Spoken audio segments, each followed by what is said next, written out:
በስመ አብ ወወልድ ወመንፈስ ቅዱስ አሐዱ አምላክ አሜን።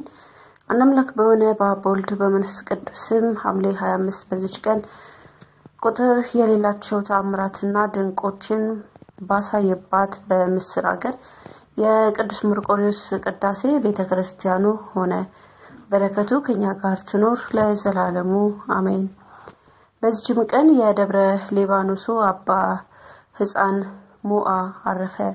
በረከቱ ከኛ ጋር ትኖር ለዘላለሙ አሜን። በዚህም ቀን ከኒቆምዲያ አገር ሐዋርያዊት ቅድስት ተክላ አረፈች።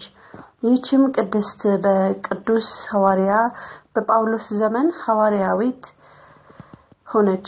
ቅዱስ ጳውሎስም ከአንጾኪያ ከተማ በወጣ ጊዜ ወደ ኒቆምዲያ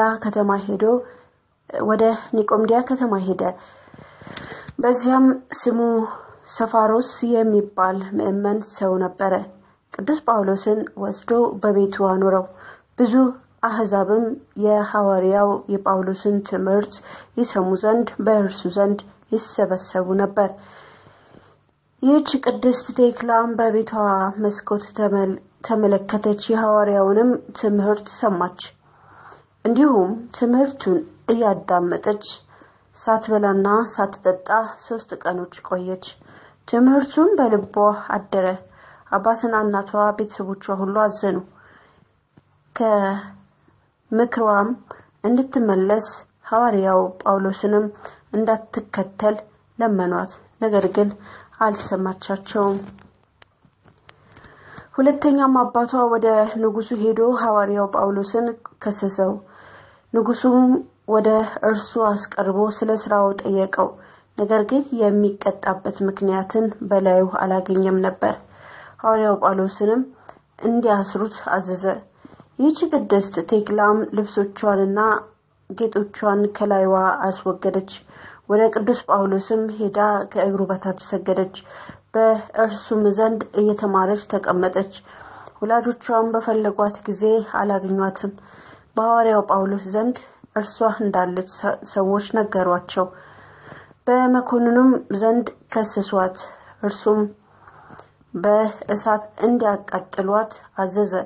እናቷም ስለ እርሷ ሴቶች ሁሉ እንዲገሰጹና እንዲፈሩ አቃጥሏት እያለች ጮኸች። ብዙዎች የከበሩ ሴቶች በሐዋርያው ጳውሎስ ትምህርት አምነው ነበርና፣ እርሷ ግን በሚያቃጥሏት ጊዜ ልቧን አጽንታ ቅዱስ ጳውሎስን ተመለከተችው። ዳግመኛም ሲጸልይ ቅዱስ ጳውሎስን አወጡት። በላዩም በመስቀል ምልክት አማተበ። ራሷንም ወደ እሳቱ ምድጃ ወረወረች። ሴቶቹም ያለቅሱላት ነበር። ያን ጊዜም እግዚአብሔር ብዙ ዝናብን በረድና መብረቅ ላከ። የእሳቱ ምድጃ እንደ ቀዝቃዛ ጠል ሆነ። ቴክላም ሩጣ ወደ ቅዱስ ጳውሎስ ተሰውሮ ወደ አለበት ቦታ ደረሰች። ራሷንም ላጭቶ ተከተለው ዘንድ ለመነችው። እንዲሁም አደረገላት። ወደ አንጾኪያም ከተማም በሄደች ጊዜ ከመኳንቶች አንዱ ሊያገባት ፈለገ። መልኳ እጅግ ውብ ነበርና እርሷም ዘለፈችው፣ ረገመችውም። እርሱም በዚያች አገር ገዢ በሆነ በሌላ መኮንን ዘንድ ከሰሳት። እርሱም ለአንበሶች እንዲጥሏት አዘዘ። በአንበሶች መካከልም 2 መዓልት 2 ሌሊት ኖረች። እነዚያም አንበሶች እግሯን ይልሱ ነበር እንጂ ምንም አልከፉባትም። ከዚህም በኋላ በ2 በሬዎች መካከል አስረው በከተማው ውስጥ ሁሉ አስኮተቷት። ነገር ግን ምንም ክፉ ነገር በላይዋ አልደረሰም። ከዚያም በኋላ ለቀቋት። ወደ ቅዱስ ጳውሎስም ሄደች። እርሱም አረጋጋት፣ አጽናናትም። ክብር ይግባውና በጌታችን በኢየሱስ ክርስቶስም እንድትሰብክ አዘዛት። ከዚህም በኋላ ቆሎኒያ ወደሚባል ሀገር ሄዳ ሰበከች። ከዚያም ወደ አገሯ ሄዳ ክብር ይግባውና በጌታችን በኢየሱስ ክርስቶስም አስተማረች። አባትና እናቷንም ክብር ይግባውና ጌታችን ኢየሱስ ክርስቶስን ወደ ማመን መለሰቻቸው። ተጋድሎዋንም ፈጽማ በሰላም አረፈች። የሐዋርያነት አክሊልንም ተቀበለች። ስጋዋም በግብጽ ደቡብ ሰንጋር በሚባል አገር እስከዛሬ አለ። ከስጋዋም ብዙ ድንቅ እና ተአምር ተገለጠ። ለእግዚአብሔር ምስጋና ይሁን። እኛንም በቅድስት ቴክላ ጸሎት ይማረን፣ በረከቷም ከኛ ጋር ይኑር ለዘላለሙ አሜን። በዚህችም ቀን ባና ከሚባል አገር ቅዱስ እንዲናና በሰማዕትነት አረፈ። ይህም ቅዱስ ጎልማሳ ነበር። ወላጆቹም ከሀገር ሽማግሌዎች የሆኑ ምእመናን ነበሩ። ከዚህም በኋላ ይህ ቅዱስ ወደ እንዴናው ከተማ ሄደ። በመኮንኑ ፊት በመቆም ክብር ይግባውና በጌታችን በኢየሱስ ክርስቶስ ታመነ። መኮንኑም በፍላጻ ይነድፉት ዘንድ አዘዘ። እንዲሁም አደረጉበት። ነገር ግን ከፍላጻዎች ምንም ጉዳት አልደረሰበትም። ከዚህም በኋላ አስሮ ወደ እስክንድሪያ ከተማ ላከው። ከእርሱም ጋር ቅዱስ ቢማኮስና ሌሎች 2 ሰማዕታት ነበሩ። የእስክንድሪያውም ገዢ አሰራቸው። ቅዱስ እንዲናናም ግን በአፍንጫው ብዙ ደም እስኪፈስ ድረስ ዘቅዝቆ ሰቀለው። በየአይነቱ በሆነ ስቃይም ብዙ አሰቃየው። ከማሰቃየቱም በሰለቸ ጊዜ ፈርማ ወደሚባል አገር ላከው። በዚያም በወህኒ ቤት ቅዱስ ሚናስን አገኘውና ደስ አለው። እርስ በርሳቸውም ተጽናኑ። ከዚህም በኋላ መኮንኑ በየአይነቱ በሆነ ስቃይ አሰቃየው። በሳት ባጋሉትም መጋዝ ስጋውን ሰንጥቀው በብረት ምጣድ ውስጥም አበሰሉት። ጌታችንም ያለ ጉዳት በጤና አስነሳው። መኮንኑም አሰቃይቱ በሰለቸው ጊዜ ራሱን በሰይፍ ቆርጡ ዘንድ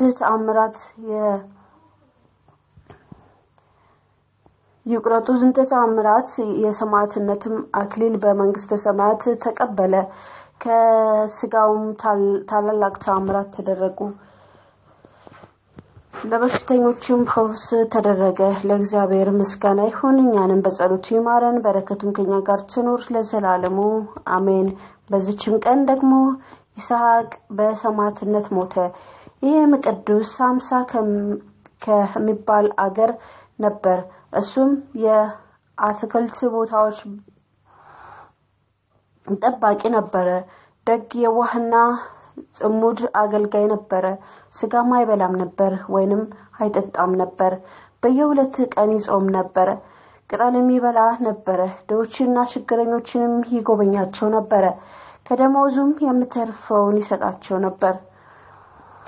ክብር ይግባውና ጌታችንም በራእይ ተገለጠለትና ወደ መኮንኑም ሄዶ በቅዱስ ስሙ እንዲታመን አዘዘው። ከዚህም በኋላ ብዙ ቃል ኪዳን ሰጠው። ያዘጋጀለትንም የደስታ አክሊሎችን ተስፋ አስደረገው። በነቃ ጊዜም እጅግ ደስ አለው። ተነስቶም ከእርሱ ያለውን ገንዘብ ለድሆች ሰጠ። ከዚያም በኋላ ይረዳው ዘንድ ወደ እግዚአብሔር ጸለየ።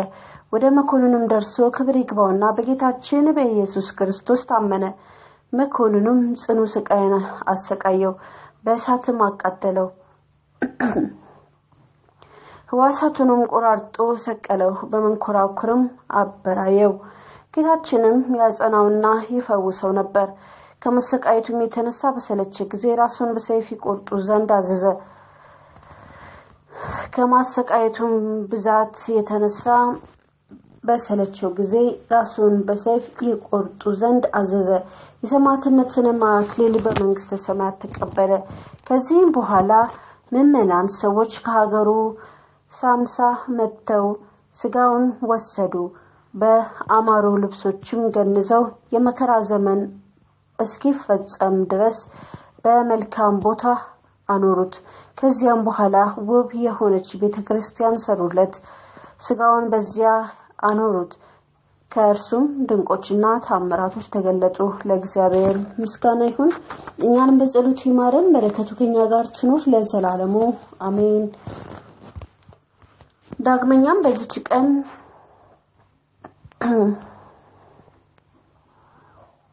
በድሜራ አቅራቢያ ድምድል ከሚባል አገር ቅድስት ኢሳሪያ በሰማዕትነት ሞተች። የዚችም ቅድስት ወላጆቿ ደጎች ምዕመናን ነበሩ። እርሷም በስጋዋና በነፍሷ የነጻች ነበረች።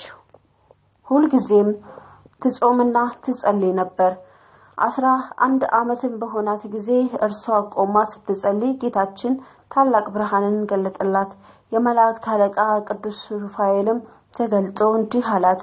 ተጋድሎ ተዘርግቶ ሳለ ክብር ይግባውና በክርስቶስ ስም ለሚጋደሉ አክሊሎች ተዘጋጅተው ሳሉ አንቺ ለምን ከዚህ ተቀምጠሻል አላት። ይህንን በሰማች ጊዜ ደስ አላት። ገንዘቧንም ሁሉ ለድሆችና ለችግረኞች ሰጥታው ወደ ሚባል አገር ሄደች። ከዚያም ስርስና ወደምትባል አገር ሄዳ በመኮንኑ ፊት ክብር ይግባውና በጌታችን ኢየሱስ ክርስቶስ ስም ታመነች። ጌታችንም ሳኑሲ ለሚባል ሰው ለዚች ቅድስት ከእርሷ የሚሆነውን ነገረው። ባያትም ጊዜ በእርሷ ደስ አለው፣ አረጋጋት፣ ልቧንም አጽናናት። መኮንኑም ታላቅ ስቃይን አሰቃያት። ስጋዋን ሁሉ ሰነጣጠቀ። በእሳት ያጋላቸውንም የብረት ችንካሮች በስጋዋ ውስጥ ቸነከሩ። ከዚህም በኋላ ከ500 ባልንጀራሞች ሰማዕታት ጋር አሰራት። በመርከቦችም ከእርሱ ጋር ወሰዳቸው። እነርሱም በመርከብ ሲጓዙ አንበሪ መጥቶ ከእናቱ እቅፍ አንዱን ሕፃን ልጅ ነጥቆ ወሰደ። እናቱም ከእርሱ በቀር ሌላ ስለሌላት እጅግ አዝና አለቀሰች። ይህች ቅድስትም አይታ ራራችላት። ስለ እርሷም ጌታችንን ለመነችው። ጌታችንም አንበሪውን አዘዘውና ሕፃኑን ደህና እንደሆነ ወደ እናቱ መለሰው። ምንም ጥፋት አላገኘውም። ከዚህም በኋላ ሕዋሳቷን ቆራረጡ። የእጆቿንና የእግሮቿን ጥፍሮች ነቀሉ። ምላሷንም ቆረጡ። እግሮቿንም በብረት ችንካሮች ቸነከሩ። በብረት አልጋ ላይም አስተኝተው ከበታቿ እሳትን አነደዱ። ነገር ግን ምንም ጥፋት አልደረሰባትም። ክብር ይግባውና ጌታችን አድኗታልና። መኮንኑም እርሷን ከማሰቃየት የተነሳ በሰለቸ ጊዜ ራሷን በሰይፍ እንዲቆርጡ አዘዘ። የሰማዕትነት አክሊልንም በመንግስተ ሰማያት ተቀበለች። ለእግዚአብሔር ምስጋና ይሁን። እኛንም በጸሎቷ ይማረን፣ በረከቷም ከኛ ጋር ይኑር ለዘላለሙ አሜን። በዚህችም ቀን ከእስክንድርያ ከባህያራ አውራጃ ቀራቆስ ከሚባል መንደር የከበሩ ቴክላና ሞጌ ሰማዕትነት ሆኑ። እሊህም ቅዱሳት ቀራቆስ በሚባል መንደር በአንዲት እግዚአብሔርን በምትፈራ አማኒ ሴት ዘንድ አደጉ። ወደ ባህር ዳርቻ ባለፉ ጊዜም የክርስቲያን ወገኖችን ሲያሰቃዩአቸው መኮንኑ አዩት። እነዚያም ደናግል ስለ ልቡ ደንዳናነት አደነቁ። ያን ጊዜ የእግዚአብሔር መልአክ ተገለጠላቸው። ክብር ይግባውና በጌታችን ኢየሱስ ክርስቶስ ስም መከራን ለሚታገሱ ለቅዱሳን ሰማዕታት የተዘጋጀውን ክብራቸውን አሳያቸውና አጽናናቸው። ከዚህም በኋላ በመርከብ ተጭነው ወደ እስክንድርያ ተጓዙ። እመቤታችን ማርያምም አልቃሾች በሆኑ በሁለት ሴቶች አምሳል ከኤልሳቤጥ ጋር ተገለጸችላቸው። ከእርሳቸውም ጋር ወደ ከተማው በደረሱ ጊዜ ክብር ይግባውና በጌታችን ኢየሱስ ክርስቶስ ስም በመኮንኑ ፊት ታመኑ። መኮንኑም ጽኑ ስቃይን አሰቃያቸው። ከዚህም በኋላ የቅድስት ሙግኒን ራስ በሰይፍ ቆረጠ። ተጋድሎዋንም ፈጸመች። ቅድስት ቴክላን ግን ዱምጢ ወደሚባል አገር ላካት። በዚያ ሰማዕት ሆነች። ለእግዚአብሔር ምስጋና ይሁን። እኛንም በጸሎታቸው ይማረን፣ በረከታቸውም ከኛ ጋር ይኑር ለዘላለሙ አሜን። በዚህችም ቀን ዳግመኛ ባንዋን ከሚባል ሀገር ቅዱስ አበከረዙን ሰማዕት ሆነ። ይሄም ቅዱስ አስቀድሞ ወንበዴ ነበር። ሌሎችም ሁለት ወንበዴዎች ነበሩ። ገንዘቡን ሊሰርቁ ወደ አስቄጥስ ገዳም ወደ አንድ መነኮስ በአንድነት ሄዱ። በጸሎትም እየተጋ አገኙት። ጸሎቱን ጨርሶ እስቲተኛ ድረስ ጠበቁት። እርሱ ግን ከቶ አልተኛም። በልባቸውም ፍርሃት አደረባቸውና ደነገጡ። በነጋ ጊዜም ያ ሽማግሌ መነኮስ ወደ ሽፍቶቹ ወጣ። ባዩትም ጊዜ ከእግሩ በታች ሰገዱ። ሰይፎቻቸውን በፊቱ ጥለው ደቀ መዝሙሮቹ ያደርጋቸው ዘንድ ለመኑት። በእርሱም ዘንድ መነኮሱ። ቅዱስ አባ አበከረዙንም በስጋውም በነፍሱም ታላቅ ተጋድሎን ተጋደለ። አንድ አረጋዊ ክብር ይግባውና ስለ ጌታችን ስለ ኢየሱስ ክርስቶስም ሰማዕት ይሆን ዘንድ እንዳለው ነገረው። ከ7 ዓመት በኋላም ሰይጣን በክርስቲያን ወገኖች ላይ መከራን አመጣ። አባ አበከረዙንም ተነስቶ መንፈሳዊ አባቱን እጅ ነስቶ ከእርሱም ቡራኪ ተቀብሎ ኒቂዮስ ወደሚባል ሀገር ሄደ። ንጉስ መክሲሚያኖስም አገኘው። ክብር ይግባውና በጌታችን በኢየሱስ ክርስቶስ ስም በፊቱ ታመነ። መኮንኑም በጽኑ ስቃይ አሰቃየው። በብረት መጋዝም ስጋውን መገዘው። ቁስሉንም በመጣጥና በጨው አሸው። ከዚህም በኋላ ወደ እስክንድሪያ ከተማ ሊወስዱት 5 ጊዜ በመርከብ ምሰሶ ላይ ሰቀሉት።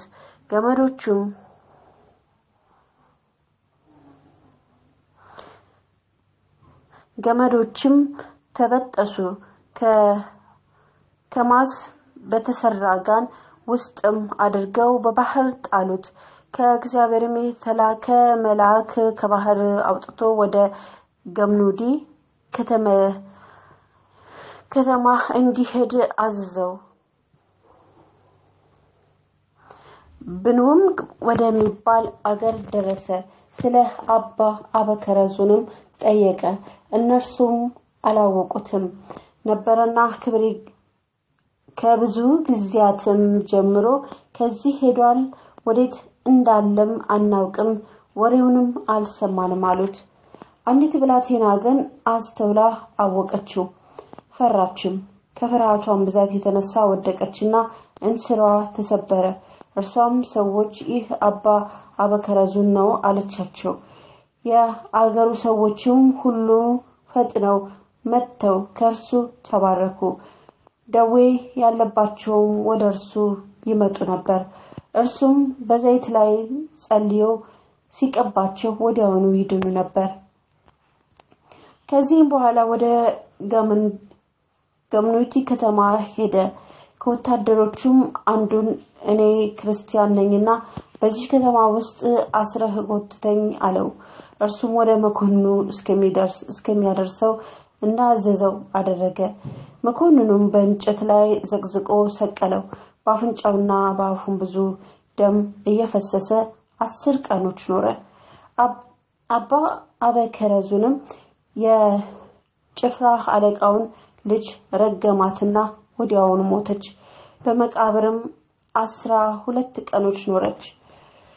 ስለርሷም አባ አበከረዙን ለመኑት። ክብር ይግባውና ወደ ጌታችን ኢየሱስ ክርስቶስ ጸለየ። የዚያንም ጊዜ ከሙታን ተለይታ ተነስታ በሲኦል ያየችውን ሁሉ ነገረቻቸው። ከጭፍሮቹ ጋር ክብር ይግባውና በጌታችን በኢየሱስ ክርስቶስ አምነው በሰማዕትነት ሞቱ። ቁጥራቸውም 945 ነፍስ ነበር። ከዚህ በኋላ አባ አበከረዙን ወደ እስክንድሪያ ሰደደው። በዚያም ጽኑ ስቃይን አሰቃዩት። ዳግመኛም ወደ ገምኑዲ ላኩት። በዚያም በብረት በትሮች ደብድበው የጀርባውን አጥንት ሰበሩት። እርሱ ግን በፈጣሪው ኃይል ዳነ። መኮንኑም ማሰቃየት በደከመ ጊዜ ዳግመኛው ወደ እስክንድሪያ ከተማ ላከው። ወደ እስክንድሪያም በሚያዝያ ወር በደረሰ ጊዜ ክብር ይግባውና ጌታችን ኢየሱስ ክርስቶስ ተገለጠለትና አጽናናው። ገድሉንም በዚያ እንዲፈጽም ነገረው። ስሙን ለሚጠራ ሁሉ መታሰቢያውንም ለሚያደርግ ኃጢአቱን እንደሚያስተሰርይለት ቃል ኪዳን ሰጠው። ከዚህም በኋላ ራሱን ቆረጡት። ተጋድሎውንም ፈጽሞ የሰማዕትነት አክሊል ተቀበለ። የእግዚአብሔር መልአክም መኑፍ ከሚባል ሀገር ለአንድ ቄስ ተገልጦ የቅዱስ አበከረዙንን ሥጋ ያለበትን ቦታ ነገረውና እንዲወስደው አዘዘ። እርሱም ወስዶ በአማሩ ልብሶች ገነዘው። የመከራውም ወራት እስከሚፈጸም በመልካም ቤት አኖረው። ከዚህም በኋላ ቤተክርስቲያን ሰርተውለት ሥጋውን በውስጧ አኖሩ። ከእርሱም ድንቆችና ተአምራቶች ተገለጡ። ለእግዚአብሔር ምስጋና ይሁን፣ እኛንም በጸሎት ይማረን፣ በረከቱም ከኛ ጋር ትኑር ለዘላለሙ አሜን። ዳግመኛም በዚህ ቀን የ600 ሰማዕታት መታሰቢያቸው ነው። በረከታቸው ከኛ ጋር ትሁን ለዘላለሙ አሜን። ዳግመኛም በዚህ ቀን የሶሪያ ሰው ቅዱስ ሰማዕት ዱማዲዮስ አረፈ። ይህም ቅዱስ በፋርስ አገር አደገ። የከዋክብትን ምግብን ጥበብ ተማረ። ከዚህም በኋላ ክርስቲያን ሊሆን ወደደ። ከፋርስ ሰዎችም ስሙ አጋሊዮስ የሚባል ቄስ በገበያ ውስጥ አገኘ። እርሱም ወደ እግዚአብሔር የሚያደርስ ሃይማኖትን አስተማረው። እጅግ ደስ ብሎት ቤተሰቦችን ወደ እግዚአብሔር ይመለሱ ዘንድ ያስተምራቸው ጀመረ፣ አሳመናቸውም። ከዚህም በኋላ በሶሪያና በሮም መካከል ወዳለች አገር ሄደ። በዚያም የክርስትና ጥምቀትን ተጠምቆ መነኮሰ። ታላቅ ተጋድሎንም መጋደል ጀመረ። መነኮሳቱም ታላቅ የሆነ ተጋድሎውን ባዩ ጊዜ በእርሱ ላይ ቀንተው ከገዳም ሊያሳድዱት ወደዱ። ባወቀም ጊዜም ወጥቶ ወደ ቅዱስ ሰርጊዮስ ገዳም ሄደ። በዚያም በአንድ ባህታዊ ቄስ ዘንድ ተቀመጠ። ከዚህም በኋላ ዲቁና እንዲሾመውና ከእርሱ ጋር በቤተ መቅደስ ውስጥ እንዲያገለግል ቅዱስ ዱማዲዮስን አስገደደው። ትእዛዙንም መተላለፍ ባልተቻለው ጊዜ ዲቁና ተሾመ። አረጋዊው ቄስ በመሰዊያው ላይ በሚሰየም ጊዜ በቅዳሴው እኩሌታ በመስዋዕቱ ላይ እርግብ ስትወርድ ቅዱስ ዱማዲዮስ ያያት ነበር። እርሱም ስጋዊት እርግብ እንደሆነች ያስብ ነበር። ሽማግሌው ግን አያትም ነበር። የቅዳሴው ሥርዓት ከተፈጸመ በኋላ ባህታዊው ቄስ እንዲህ ብሎ ጠየቀው። በቅዳሴ ጊዜ የምትደነግጥ እጅህንም ወደ መስዋዕቱ የምትዘረጋው ምን ሆነህ ነው? እርሱም እርግቧን እንዳያት ነገረው። ከእንግዲህ ስታያት ንገረኝ አለው። ከዚያም በኋላ ባያት ጊዜ አባቴ ሆይ ያቺ እርግብ መጣች ብሎ ነገረው። ሽማግሌው ግን አላያትም። እጅግም አዝኖ በእግዚአብሔር ፊት ሰገደ። ያቺንም እርግብ እስከሚያት ድረስ ፈጽሞ ይጸልይና ይማልድ ነበር። ያቺ እርግብ መንፈስ ቅዱስ እንደሆነ ያውቅ ነበርና ለዲያቆን አባ ዱማዲዮስም ልቡ እንዳይታበይ አልነገረውም። ከዚህም በኋላም ሽማግሌው ቄስ ወደ ኤጲስቆጶስ ሄዶ ዱማዲዮስን የቅስና ማዕረግ ይሾምለት ዘንድ ለመነው። ልመናውንም ተቀብሎ ያለ ውዴታው ቅስናን ሾመው። ሊቀ ጳጳሳቱም ዜናውንና ገድሉን በሰማ ጊዜ ከእርሱ ጋር ወገኖቹን ወሰደ። ከወገኖቹም ጋራም ወደ እርሱ ሄዶ በረከቱን ሊቀበል ወደደ።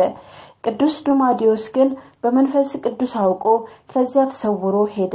ወደ ሰማዕቱ ቅዱስ ማርቆስ ቤተክርስቲያንም ደረሰ። ከዚያም ወደ በረሃ ሄዶ በዚያ ሳር እየበላ ኖረ። እርሱ ከከንቱ ውዳሴ ይሸሽ ነበርና እግዚአብሔርም በእጆቹ ድንቆችና ታምራቶችን ያደርግ ነበር። በአንዲት ቀንም ውሃ ሊቀዳ ወደ ወንዝ ሄደ። ውሃ የሚቀዱ ሴቶችም አይተውት በመጠቃቀስ በእርሱ ላይ ተዘባበቱ። በልቡም እያዘነ ውሃ ሳይቀዳ ተመለሰ። ያን ጊዜም ወንዙ ደረቀ። ሰዎችም ቅዱስ ዱማዲዮስ እንዳደረቀው ባወቁ ጊዜ ሴቶችና ወንዶች ሁሉ ወጥተው በብዙ ለቅሶ ለመኑት። ለቅሷቸውንም አይቶ ክብር ይግባውና ጌታችንን ለመነው። የወንዙንም ውሃ እንደቀድሞ መለሰላቸው። ሰዎችም ሲያከብሩት ባየ ጊዜ ከዚያ መጠለያ ከሰማይ በታች ያለውን የበጋውን ቃጠሎና የክረምቱን ቅዝቃዜ ታግሶ እየተጋደለ ዓመት ሙሉ ኖረ። በብዙ ድካምም አስገድደው ትንሽ ጎጆ ሰርተው በውስጧ አስገቡት። ከእርሱም ብዙዎች ድንቆችና ታምራቶች ተገለጡ። ከእነርሱም አንድ አይኑ የታወረች አንድ ሰው ነበረ። ከእርሱም በተባረከ ጊዜ አይኑ ድና አየች፣ እንደ ሁለተኛውም ሆነች። ሁለተኛም ጎባጣ ሰው ወደርሱ አመጡ። በውሃና በዘይትም ላይ ጸልዮ የመጻጉዕን ሥጋ አጥቦ አዳነው። ዲዳውንም እንዲሁ አዳነው። ከዚህም በኋላ ባልና መካን ሚስቱ መጡ። ስለ እነርሱም ይጸልይ ዘንድ ለመኑት። እርሱም ክብር ይግባውና እግዚአብሔርን ለምኑላቸው ልጆችን ሰጣቸው። ወደ እርሱም ልጆቻቸውን አምጥተው ባረካቸው። ከዚህም የሚበዛ ብዙ ታምራትን አደረገ። በካዲው በዋልጦስ ዘመን የአምላክ ወዳጅ ንጉስ ቆስጠንጢኖስ ያሰራቸውን አብያተ ክርስቲያናት ጭፍሮቹ ወደ አንጾኪያ መጥተው አፈረሱ። ከዚህም በኋላ የፋርስ ሰዎች ጦርነት ሊገጥሙት መጡ።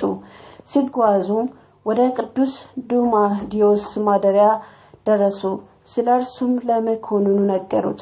እርሱም ይወግሩት ዘንድ አዘዘ። ከረድኡም ጋራ በድንጋይ ወገሩት። የጣሉባቸው ድንጋይም በበዓታቸው ላይ ታላቅ ኮረብታ ሆነ። እርሱና ረድኡም እንዲህ በሆነ ድርጊት አረፉ። ከአንድ ዓመትም በኋላ ለአንድ መንገደኛ ነጋዴ ሰው ገለጠለት። ገመልም ጭኖ ነበር። እርሱም ሲያልፍ ገመሉ ከምድር በታች በጉድጓድ ውስጥ ወደቀ። ሰዎችም ገመሉን ሊያወጡት በመጡ ጊዜ የቅዱስ ዱማዲዮስ በዓት ተገለጠ።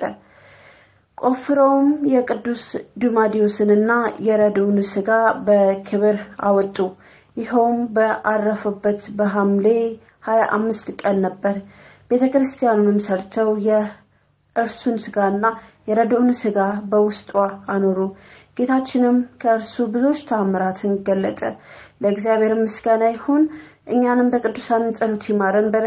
በረከታቸውም ከኛ ጋር ትኑር ለዘላለሙ አሜን። በዚህም ቀን አትሪብ በሚባል ሀገር የ25,000 ሰማዕታት መታሰቢያቸው የሄኖክም ዕርገት ነው። በረከታቸው ከኛ ጋር ትኑር ለዘላለሙ አሜን። ቸር አምላክ ከነቢያት ሐዋርያት ጻድቃንና ሰማዕታት ክብርን ያሳትፈን አሜን። ሐምሌ 5 ቀን የሚከበሩ ዓመታዊ ቅዱሳን በዓላት 1 ቅዱስ መርቆሬዎስ ሰማዕት ቅዳሴ ቤቱ፣ 2 ቅዱስ ሄኖክ ነቢይ ዕርገቱ፣ 3 ቅድስት ቴክላ ሐዋርያዊት፣ 4 ቅዱስ አበከረዙን ታላቁ ጻድቅና ሰማዕት፣ 5 ቅዱስ ዱማዲዮስ ሶርያዊ ጻድቅና ሰማዕት፣ 6 ቅድስት ኢላሪያ ሰማዕት፣ 7 ቅዱሳት ቴክላ ወሙጊ ሰማዕታት፣ 8 ቅዱስ እንዲነና ሰማዕት፣ 9 አባ ይስሐቅ ሰማዕት፣ 10 አባ ሕፃን ሞዓ ዘደብረ ሊባኖስ፣ 11 25,000 ሰማዕታት የአትሪብ ወይም ግብጽ ሰዎች። ወርሃዊ በዓላት 1 ቅዱስ ይሁዳ ሐዋርያ ከ72ቱ አርድእት፣ 2 አቡነ አቢብ ወይም አባ ቡላ፣ 3 ቅዱስ አባ አቡፋና ጻድቅ። እግዚአብሔር ቅዱሳንን ስላገለገላችሁ እስካሁንም ስለምታገለግሏቸው ያደረጋችሁትን ሥራ ለስሙም ያሳያችሁትን ፍቅር ይረሳ ዘንድ አመፀኛ አይደለምና በእምነትና በትዕግስትም የተስፋውን ቃል የሚወርሱትን እንድትመስሉ እንጂ ዳተኞች እንዳትሆኑ ተስፋ እስኪሞላ ድረስ እያንዳንዳችሁ ያን ትጋት እስከ መጨረሻ እንድታሳዩ እንመኛለን። ዕብራውያን ምዕራፍ 6 ከቁጥር 10 እስከ 13 ስለ ቃሉ የቃሉ ባለቤት ስለሆነ እግዚአብሔር ስሙ ከአጽናፍ አጽናፍ ዘወትር የተመሰገነ ይሁን። የቅዱሳኑ ረድኤት በረከት አይለየን። ወስብሐት ለእግዚአብሔር።